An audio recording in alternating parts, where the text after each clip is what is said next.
Police have arrested Frank James. This is the guy accused of unleashing hell on a crowded subway yesterday morning, shooting 10 and injuring 23 in a flurry of gunfire and smoke bombs.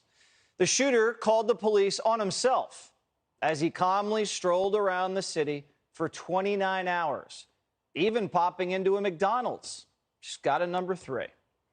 They took him into custody without a fight.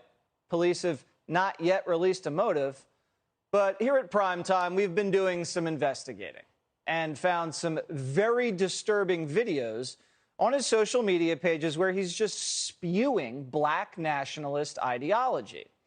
Quote, "White people and black people, as we call ourselves, should not have any contact with each other."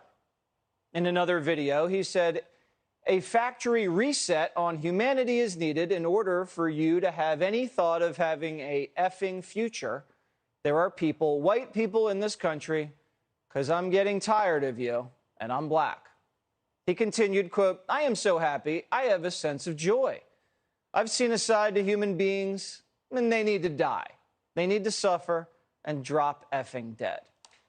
He went on to celebrate the confirmation of Judge Ketanji Brown, but the fact that she was married to a white guy made him furious. Quote, "Yeah, our black sister, Supreme Court Justice, power to the people, is married to an effing white man. I don't believe this bleep." In one video, he can be seen outside screaming at unsuspecting people just walking down the street. Quote, "F you and your white ass too, you white racist mother effer. You're something less than human today. You shouldn't even exist. You're a crime against effing nature, you Spanish-speaking mother effer." For years, this freak was letting the world know his deepest, darkest thoughts. And big tech never flagged it. They consider themselves the speech police of what's right and wrong to post. Saying gender is real is considered hate speech online. But kill whitey is just fine? And of course, this guy, Frank James, has a long rap sheet. His arrest history in New York is 9 prior arrests dating from 1992 to 1998.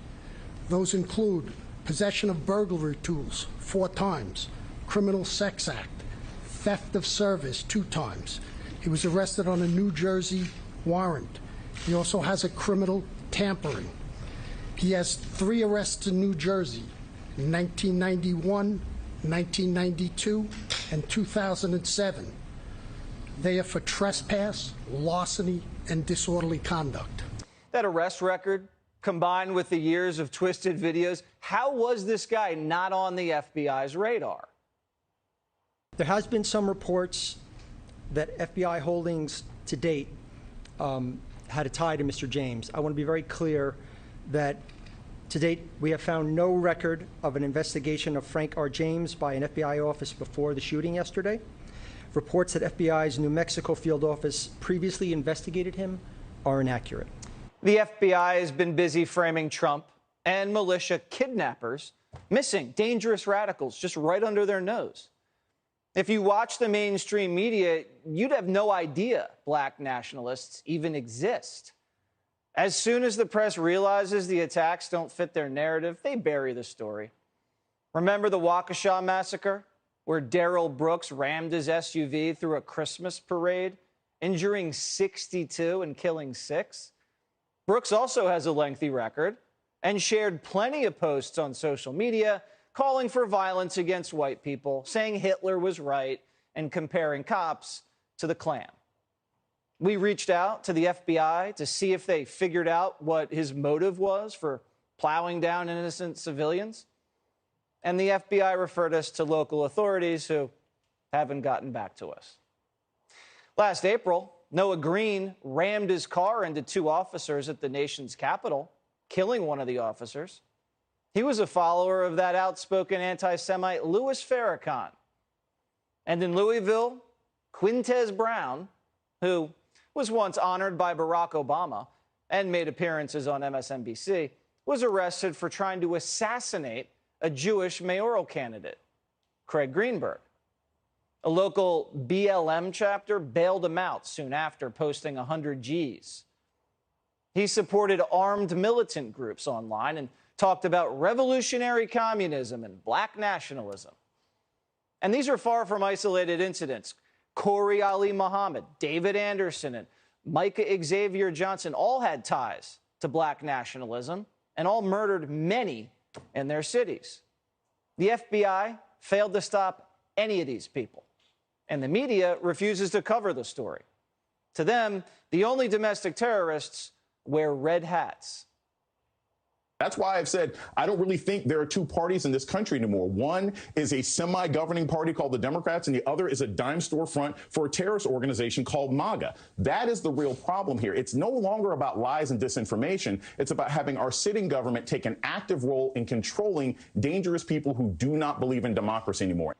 Political correctness is putting lives in danger. The media is completely ignoring black nationalism. There's only room for white nationalism in their coverage because they need to keep the Democrat base scared and the country divided. The press is just a political chop shop. We know their motivation. But big tech is letting black nationalism spread across the internet. These CEOs need to answer why. If you can't get banned for posting a funny meme about Hillary, but you don't get knocked off for death threats, who's running your programs on the back end? Black nationalism is a serious threat, and our FBI just keeps dropping the ball. Why? The FBI director needs to answer questions under oath about this, because the Bureau's priorities are out of whack.